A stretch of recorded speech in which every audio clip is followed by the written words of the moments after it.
is CNN Breaking News. Speaking to reporters on Air Force One in a conversation the White House will not allow us to play the audio from, President Trump says he, quote, really believes Putin means it when he says he didn't meddle, saying, quote, he says, I didn't do that. I think he is very insulted by it. If you want to know the truth, don't forget, all he said is he never did that. He didn't do that. I think he's very insulted by it, which is not a good thing for our country, unquote. And then he went on to suggest the assessment of the U.S. intelligence community was politically motivated. He said, quote, I mean, give me a break. They're political hacks. So you look at it. I mean, you have Brennan, you have Clapper, and you have Comey. Comey's proven now to be a liar, and he's proven to be a leaker. So you look at that, and you have President Putin very strongly, vehemently says he had nothing to do with that. Here to respond directly to the president's comments are two of the former intelligence chiefs the president called out, former CIA Director John Brennan and former Director of National Intelligence General James Clapper. I'll just start. What is your response, Mr. Brennan, to what President Trump said about Vladimir Putin and U.S. intelligence agencies? Well, I think Mr. Trump knows that the intelligence agencies, specifically CIA, NSA, and FBI, the ones that really have responsibility for counterintelligence and looking at what Russia does, it's very clear that the Russians interfered in the election, and it's still puzzling as to why Mr. Trump does not acknowledge that and embrace it, and also push back hard against Mr. Putin. The Russian threat to our democracy and our democratic foundations is real, and I think his continuing to not say very clearly and strongly that this is a national security problem, and to say to Mr. Putin, we know you did it, you'd have to stop it, because there are going to be consequences if you don't. And he, once again, he said what he said originally, and giving the impression to a lot of people that he sided with Putin and he started attacking the U.S. intelligence agencies, you two in particular. And then when given an opportunity to clarify, to say, what do you believe, he didn't really clarify. He said, he didn't say, I believe Russia interfered in the 2016 election and I think they need to stop and I take it very seriously. He said, Putin believes what he believes and, you know, I side with our intelligence agencies. But it was vague. Why do you think he does that? I don't know why the ambiguity about this, because the threat posed by Russia, as John just said, is manifest and obvious and has been for a long time. Putin is committed to undermining our system, our democracy, and our whole process. And to try to paint it in any other way is, I think, astounding and, in fact, poses a peril to this country. What threat, what peril does it pose to the country? Well, for one, as we've seen, and the evidence that's come out since the publication of our intelligence community assessment on the 6th of January further reinforces the depth and magnitude and scope and the aggressiveness of the Russian interference, to include their very astute use of social media. Apart from that, something we don't think about too much is the fact that the Russians are embarked on a very aggressive modernization of their strategic nuclear forces, to include a very capable and scary counter space program. They only have one adversary in mind when they do this. And oh, by the way, the Russians are in abject violation of the INF Treaty, the Intermediate Nuclear Forces Treaty. So the Russians do not harbor good intentions toward the United States. And there shouldn't be any illusions or any ambiguity about that. And our president fosters that ambiguity. The president also called both of you and FBI Director Comey political hacks. All three of you worked in senior levels in the Obama administration, although you also worked during the Bush administration. How do you respond to the charge? Well, first of all, he was referring to us as political hacks because he was trying to delegitimize the intelligence community assessment that was done. Jim Clapper, Jim Comey, and John Brennan did not write that assessment. It was written by the professional intelligence officers and law enforcement officers of this great country. Secondly, I feel very honored to be associated with Jim Clapper and Jim Comey in the same category. And considering the source of the criticism, I consider that criticism a badge of honor. And third, I found it particularly reprehensible that on Veterans Day, that Donald Trump would attack and impugn the integrity and the character of Jim Clapper, who served in uniform for 35 years, who responded to the call of his country to go to Vietnam, flew in over 70 combat support missions over Vietnam, and like Senator McCain, really did put his life at risk because of this country's national security. And to impugn the character of somebody like Jim Clapper on Veterans Day, who has dedicated so much of his life to this country. I just find that outrageous, and it's something that I think that Mr. Trump should be ashamed of, but it doesn't seem as though anything he does, he feels any shame whatsoever. What is the effect of these attacks, not on you two or Jim Comey, but on other people in the FBI, in the CIA, in the NSA, people who are still there, who worked under you and are still there working to try to make the country safer? First, I have to reciprocate what an honor it has been to serve with the likes of John Brennan and Jim Comey, who are dedicated public servants and have served this country long and well and with great integrity. I think it cannot have a positive impact on the morale of the workforce of the Intelligence Committee, but I do believe in my heart that the men and women of the intelligence community will continue to convey truth to power, even if the power ignores the truth. At one point, President Trump said he thinks Vladimir Putin is insulted by the suggestion and the conclusion by the intelligence agencies that Russia interfered in the U.S. election. What do you make of that, his bringing up that Putin feels insulted? Well, I think Mr. Putin is very clever in terms of playing to Mr. Trump's interest in being flattered. And also, I think Mr. Trump is, for whatever reason, either intimidated by Mr. Putin, afraid of what he could do or what might come out as a result of these investigations. So it's very worrisome, and I think it sends a worrisome, very disturbing signal to our allies and partners who are concerned about Russian interference in their democratic processes as well. So it's either naivete, ignorance, or fear in terms of what Mr. Trump is doing vis-a-vis the Russians. President Trump took to Twitter yesterday to try to justify his position, his posture towards Russia. He said, quote, "When will all the haters and fools out there realize that having a good relationship with Russia is a good thing, not a bad thing? They're always playing politics." There was misspelled. "They're always playing politics, bad for our country. I want to solve North Korea, Syria, Ukraine, terrorism, and Russia. You can greatly help."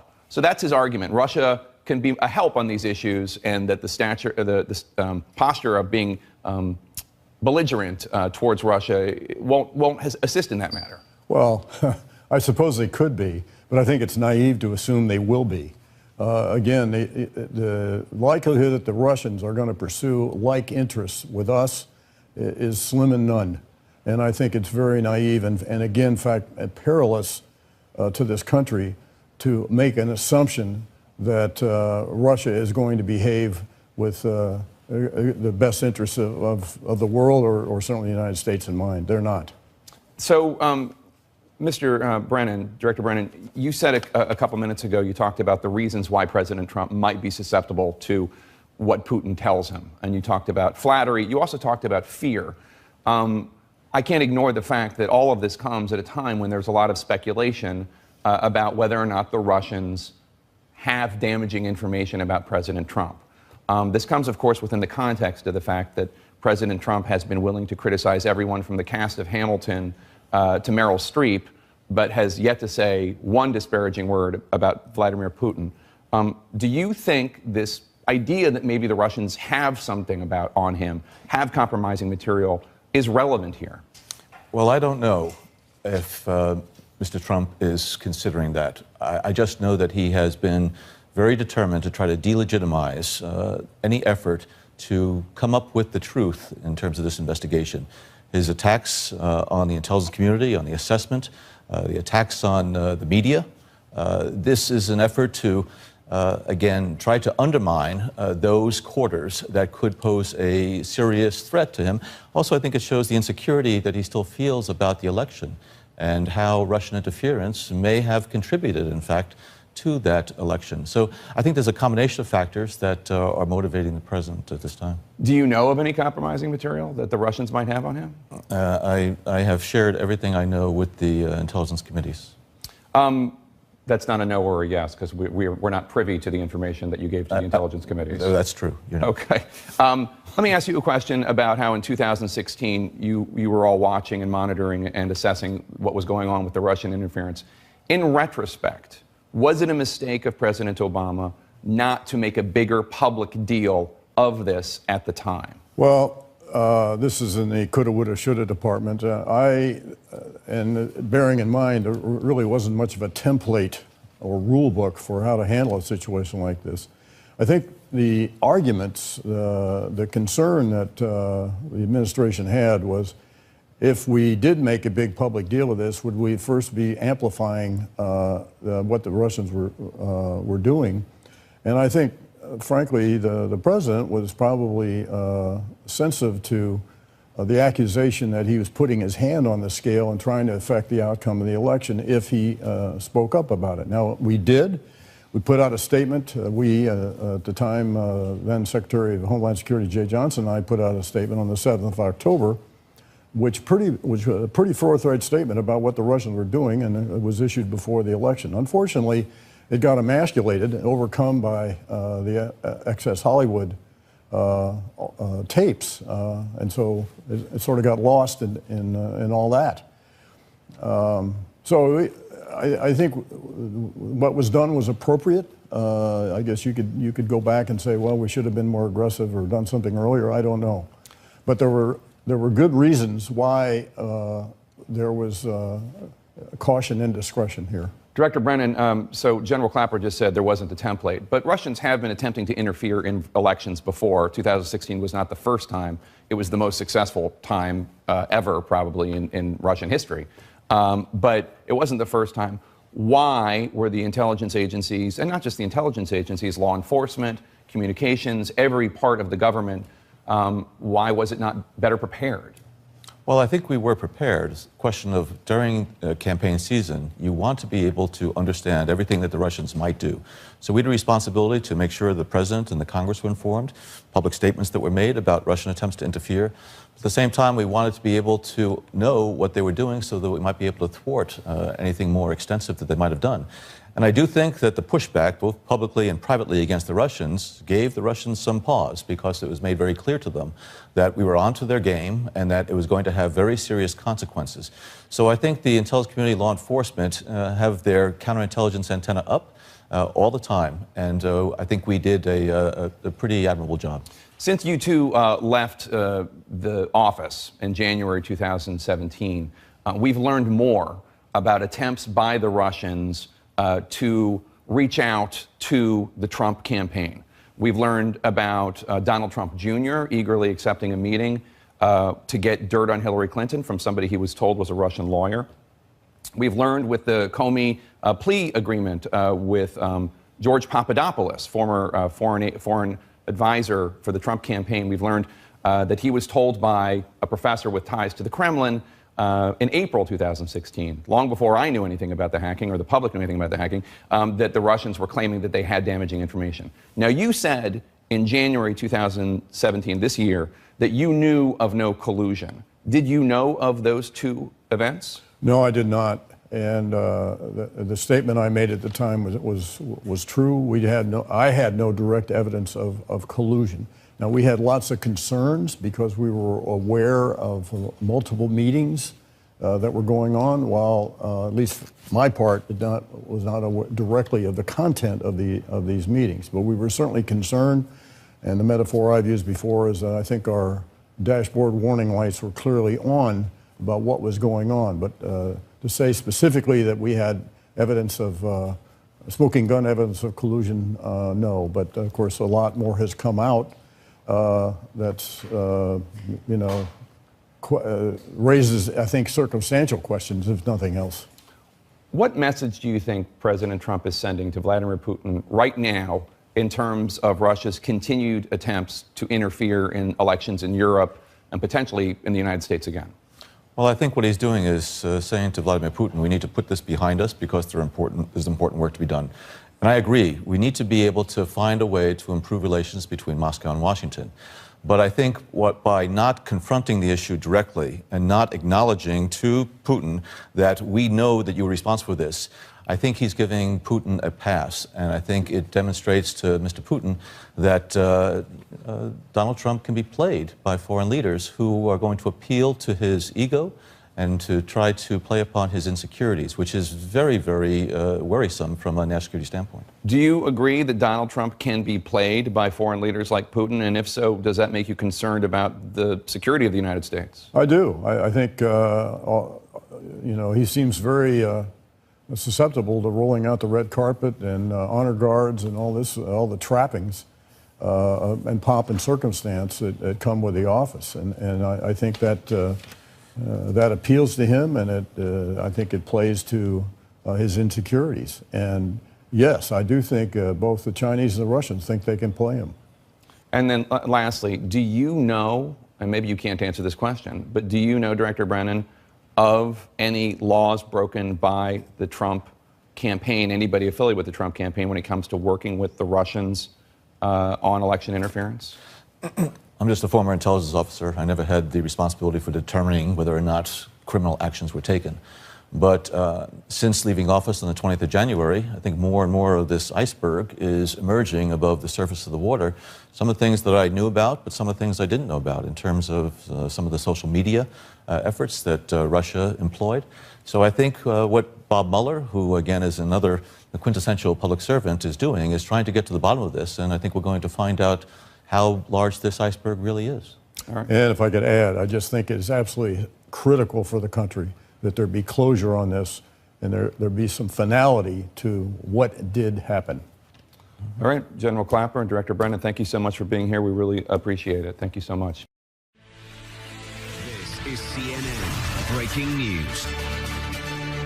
We're back with the politics lead, especially in light of yesterday's election news. Republicans in Congress are desperate for a legislative win, but they may have just hit a huge roadblock as they race to put together a tax reform proposal. The problem is, well, the bill in its current form breaks promises made to cut taxes across the board for the entire middle class. Also, it breaks a pledge to stay on budget. That's according to an analysis released today. CNN's Phil Mattingly joins me now live on Capitol Hill. Phil, House Republicans hope to pass pass the tax bill by next week before Thanksgiving. How can they make the fixes and strike a deal before then? Is that even possible? Yeah, it is, but it's going to have to be quick and it's going to have to be delicate. Look, there's a number of major outstanding issues that they've really kind of saved to the end of this process. They're going to need to shore up before they can actually move forward. And while a lot of them get it deeply in the weeds, one of them is what you just mentioned, Jake. Who actually gets a tax cut here? It's a question that I brought up to Ways and Means Chairman Kevin Brady earlier today. Take a listen.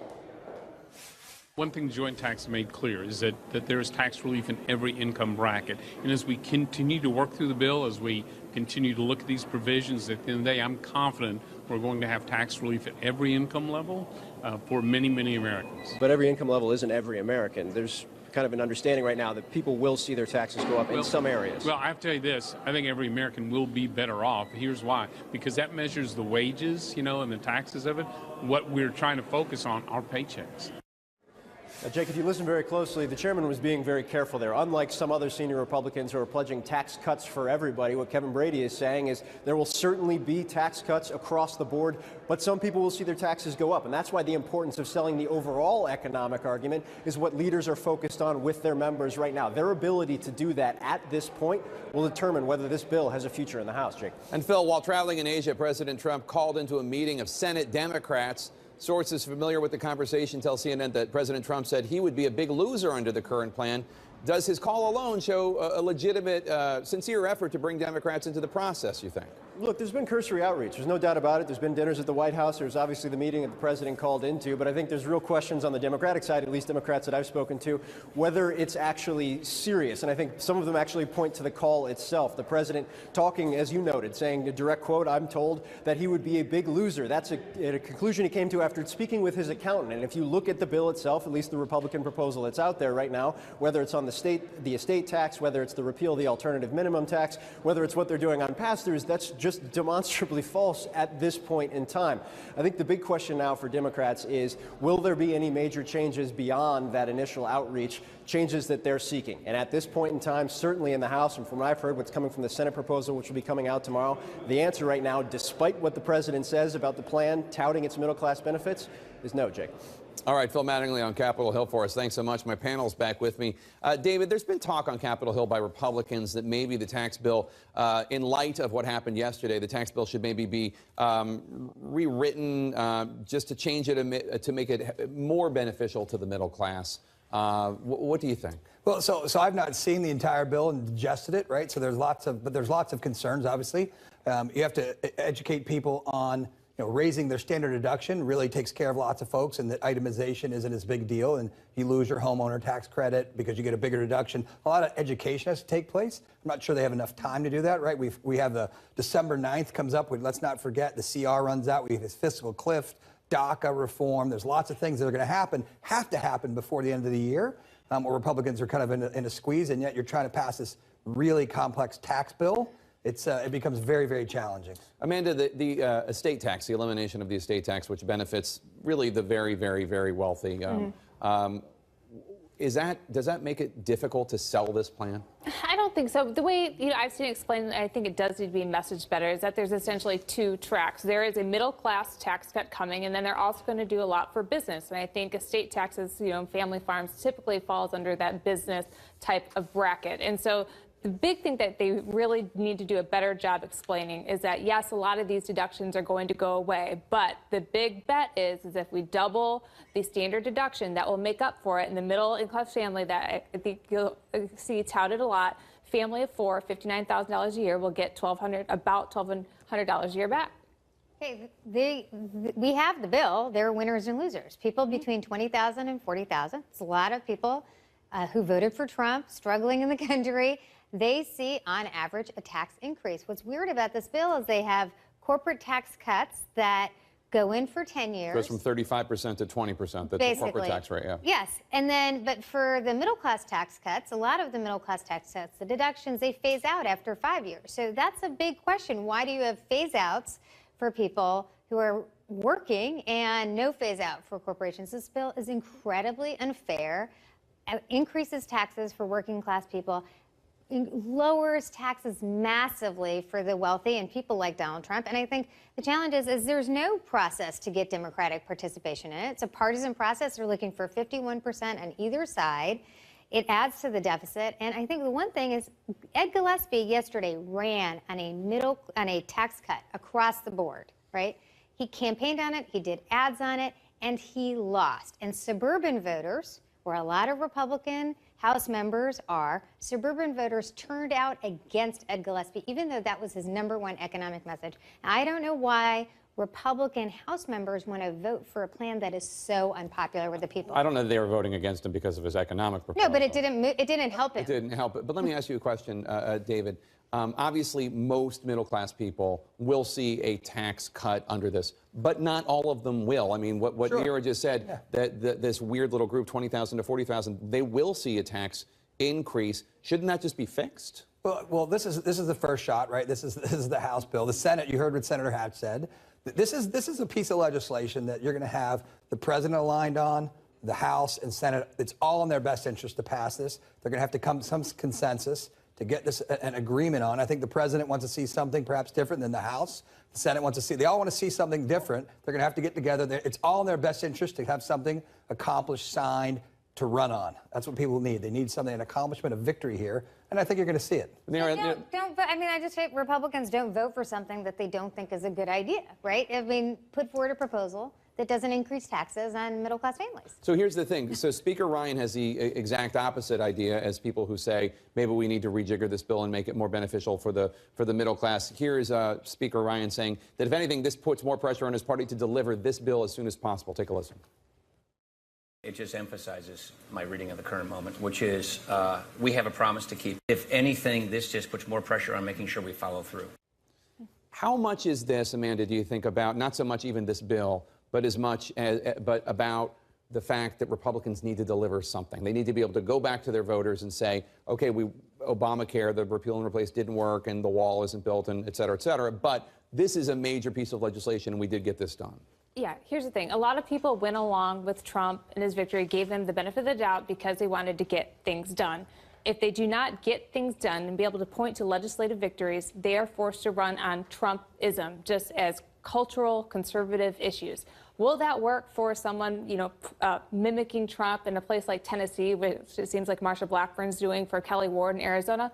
Yeah, maybe. But in purple states and blue districts where they compete with moderate Dems, cultural Trumpism isn't going to work. They're going to need a lot more. I don't know. Why don't you pass something that people want? This bill is already unpopular, right? This happened with healthcare. It's like, well, we just have to pass something. We just have to pass something. Even though the American people don't like what you're passing. So here's an idea. But they do want a simplified tax code, and we're losing sight of the big picture here, that it is going to be simpler. And yes, some people will see differences. Taxes will go up for certain groups. But by and large, middle-class people are going to get a tax cut. People don't want a massive tax cut for the wealthy. So don't do that. People want to drain the swamp. I was going to say, I don't necessarily know you could categorize this as a massive tax cut for the wealthy. It is. The vast majority of it goes to wealthy people. The vast majority of the taxes. 86% of this tax plan, the benefits go to the top 1%. Of course, that means it's very skewed to the wealthy. To Amanda's point, there's a certain percentage of Americans pay taxes. Most of those people are at the top end of the bracket. That's where the money comes from. We can argue about facts. We can make. I can pull numbers. We're not arguing facts. But we're arguing my point again is, though, there's an alignment of interest here, right? The Senate, the House, and the President all want to see tax reform. They want to see it passed. They want an accomplishment to hang their hats on. You can't go home and campaign if you're in the House. You can't go in the campaign in the Senate if you don't have an accomplishment. You're going to lose seats. Midterms are notoriously bad for the party in power. You need to have some accomplishments to run on. They need this. I just don't understand why when you pass something super unpopular, you don't think that also hurts you. Well, I think Neera, David, super unpopular. I disagree. It's super unpopular. Thanks, one and all. This is CNN Breaking News. He was elected president 1 year ago tonight, but was President Trump also on the ballot again last night? We wanted to take a moment to step back and take a look at the governor's race in battleground Virginia and how the Democrat Ralph Northam beat Republican Ed Gillespie in one of the first indications of how voters might be reacting to Mr. Trump's presidency so far. Now, Gillespie, the Republican, he chose a strategy of trying to thread a needle. He distanced himself personally from President Trump, with whom he never personally appeared. But he accepted the president's support on Twitter and in 11th hour robocalls, and he campaigned with Vice President Pence, and he pursued a TV ad campaign that embraced many of the president's positions on issues such as immigration and Confederate statues in an apparent attempt to win over the Trump base and get them to the voting booths, running ads like this one. MS-13 is a menace, yet Ralph Northam voted in favor of sanctuary cities that let dangerous illegal immigrants back on the street, increasing the threat of MS-13. I want to keep our statues up. Our history is our history, and we need to teach it, not erase it. Now, before Election Day, before yesterday, Trump strategist Steve Bannon said, quote, "I think the big lesson for Tuesday is that in Gillespie's case, Trumpism without Trump can show the way forward. If that's the case, Democrats better be very, very worried." It was Gillespie's embrace of President Trump's agenda and his talking points that made the race close, Bannon said. Of course, the race did not really actually end up being close, as most polling suggested it would be. Gillespie lost by almost 9 percentage points. Now, when Gillespie ran for Senate in 2014, he only lost by 0.8%. President Trump quickly took to Twitter last night to disown Gillespie entirely, saying, quote, "Ed Gillespie worked hard, but did not embrace me or what I stand for." But many conservatives interpreted last night's election as a referendum on President Trump. Take a listen to Republican Congressman Scott Taylor of Virginia on CNN this morning. I think that last night was a referendum. I don't think there's any way that you can look at it in a different way, to be honest with you, and be intellectually consistent. So we took a look at the numbers, and here's the thing. Gillespie actually did get his voters to the polls. In those deep red parts of Virginia, he did better than the 2013 Republican candidate for governor, Ken Cuccinelli. He did better numerically than he did in 2014 when he almost won. In fact, Ed Gillespie got more votes than any Republican candidate for governor in the history of the Commonwealth of Virginia, ever. But ultimately, Democrat Ralph Northam shellacked him with the largest margin of victory for a Democrat in Virginia since 1985. And that was partly due to huge turnout in the suburbs for the Democrat. In Loudoun County, a suburban county right outside Washington, D.C., in 2014, Gillespie almost tied his Democratic opponent in that county.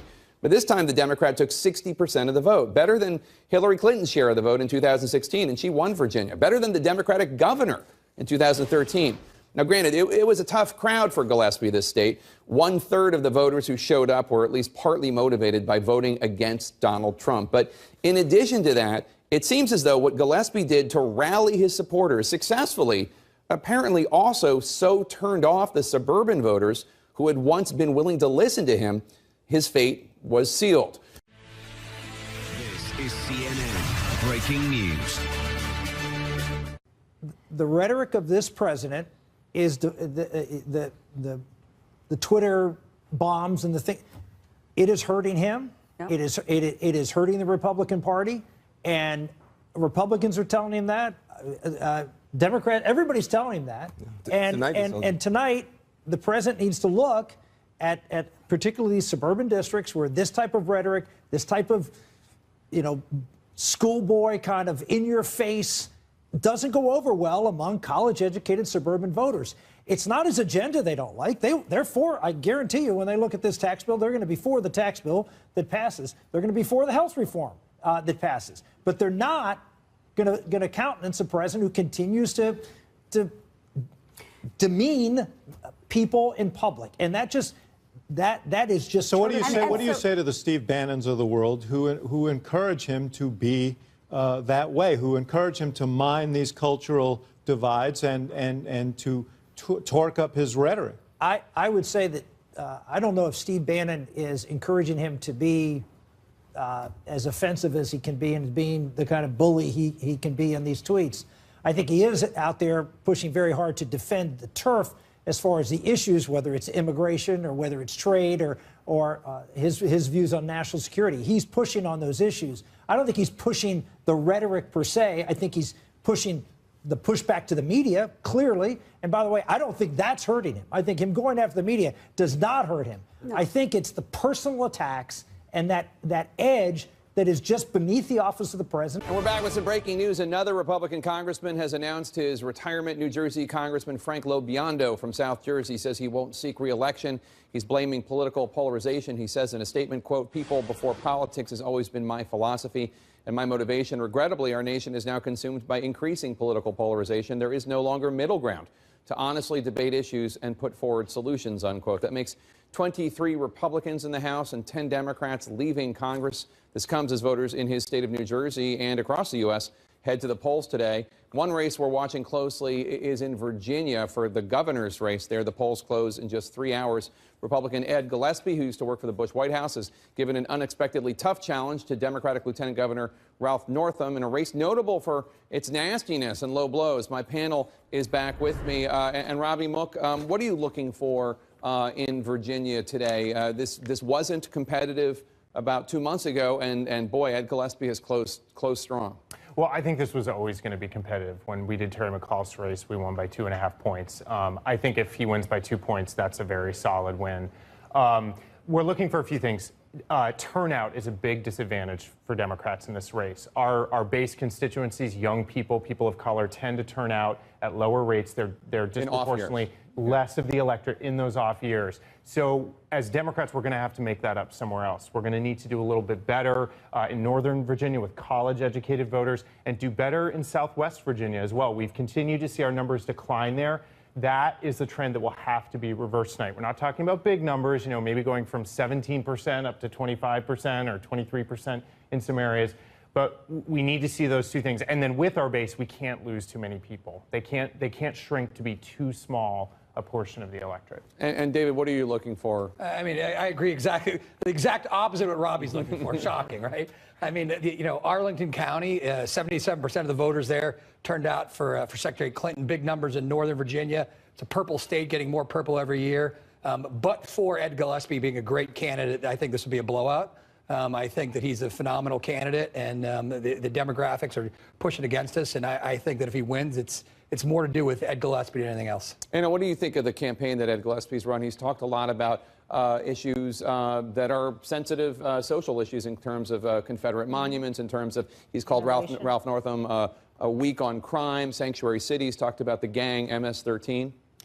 It's been an issue, frankly, on both sides of this campaign. I have seen ads in support of Ed Gillespie that really harped on the immigration issue. I've seen ads in support of Northam that I thought went too far, the one where you had the truck chasing the children.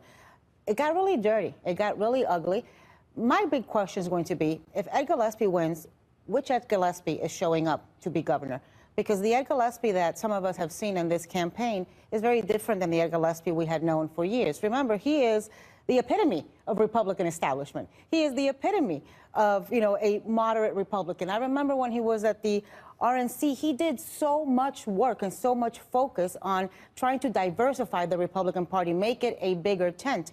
And so the question is, if he wins with this new tone that David now loves, what does that mean? What does that mean for what I'm seeing as the continued metamorphosis of the Republican Party? Jake, that's completely unfair, Anna. Which part? That you like him? No, that's completely unfair. I like Ed Gillespie. I think he's a great candidate, but I don't like that tone, and I think it's unfair for you to say that. No. I'm saying the Ed Gillespie. I think Ed Gillespie is a great candidate. Right. Well, I think what it'll prove is that the Republican Party is winning through racism and bigotry, not. Well, I want to ask about that because there was this ad that Anna was just referring to.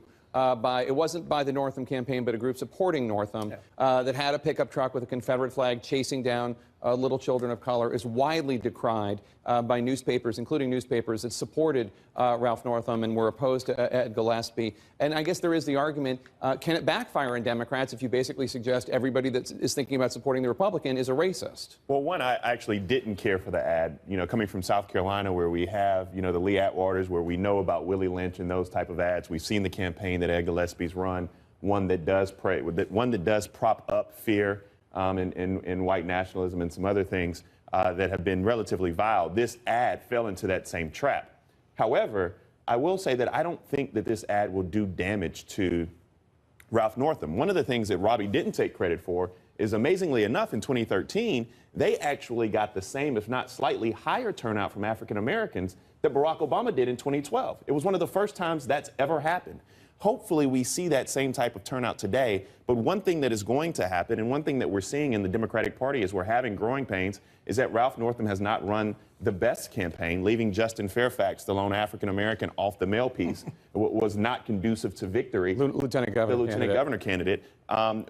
But I think that you're going to see African-Americans still come out in these large numbers, not to vote for Ralph Northam per se. The point you just brought out is so important because, I have been amazed in these last few days to see the level of circular firing squad that's going on in the Democratic Party and the closing days of such an important campaign. You saw DAF going after Northam. You've seen, a lot of debate against the DNC. Democracy for America. Democracy for America, progressive group. You've seen a lot of DNC debate-related activity within the Democratic Party. And I'm thinking to myself, my gosh, if 1 year of Donald Trump can't unify these folks, but do you know what cures it all? What cures it all is victory. Like, if you win, all of that doesn't matter. Let me bring it to Ryan. The fire squad of the 2016 Democratic primary hasn't even finished. The shots haven't finished there. So why would you be surprised that it's already started? Maybe because I'm tired. I think Virginia is the kind of state that really highlights the key problem for Democrats right now, which is that in order to bring out African-American voters, you might have to alienate some white voters. And it's a purple state. It's a place where Democrats still have to appeal to some white voters. And so that balancing act is really difficult for them to strike right now. Everyone stick around. Coming up, he went to Russia. He interacted with top Russian officials. He even suggested then candidate Trump might make a trip. Carter Page says he told all this to the Trump campaign. Who knew what and when? As a Russia probe heats up on the Hill. Next. Is CNN breaking news. I'm not under investigation. When it comes to Russia collusion, they're looking at the wrong person. Absolutely the wrong person. That was President Trump talking to Cheryl Atkinson, claiming he's not a focus of special counsel Robert Mueller's ongoing probe. The panel's back with me. I want to start with something you were saying, Chairman Rogers, about how we're not doing enough or really anything to stop Russian interference in the 2018 or 2020 elections. When asked if President Trump is doing enough to prevent future foreign influence in U.S. elections, 37% said yes, 59% said no. And a lot of intelligence officials agree with the people who say no, not to necessarily blame it on President Trump, but just not enough is being done. I mean, think of the political narrative now. Nobody, if you say you want to do more in the Russian investigation, you think right. Trump was smooching on old Vladimir Putin. If you think that he didn't, then oh my God, the end of the world has come. So what we really need to do is separate what's happening. Let the investigation take its course. We should stop talking about it in terms of Republican and Democrat. What we do know is that the Russians came into a U.S. election and they tried to influence, and they tried to separate us by race and demographics. They purposely did this. And by the way, they did this in the 60s and the 70s. They just weren't very good at it. Yeah. They tried it. This time they were pretty good. This time they have taken all the things that they've learned from the 60s and 70s and 80s and 90s, and now they have social media. They can reach into people's homes, and they can figure out, just like an ad to sell you a pair of glasses that you're looking at, they know that you're looking for glasses. They know people have some certain sets of beliefs, and they were trying to take advantage of those beliefs to get Americans to go against Americans. This is really dangerous, and this is the way we should be talking about what the Russians are doing, and we ought to be adamant, stand together, and push back on what they're trying to do, and they will do it in the 2018 election. I don't know any analyst, any intelligence person I know doesn't think that's going to happen. I want to ask you, too, about news. The Russian lawyer Natalia Neselnitskaya, she was at the center of that Trump Tower meeting with Donald Trump Jr. and Jared Kushner and Paul Manafort.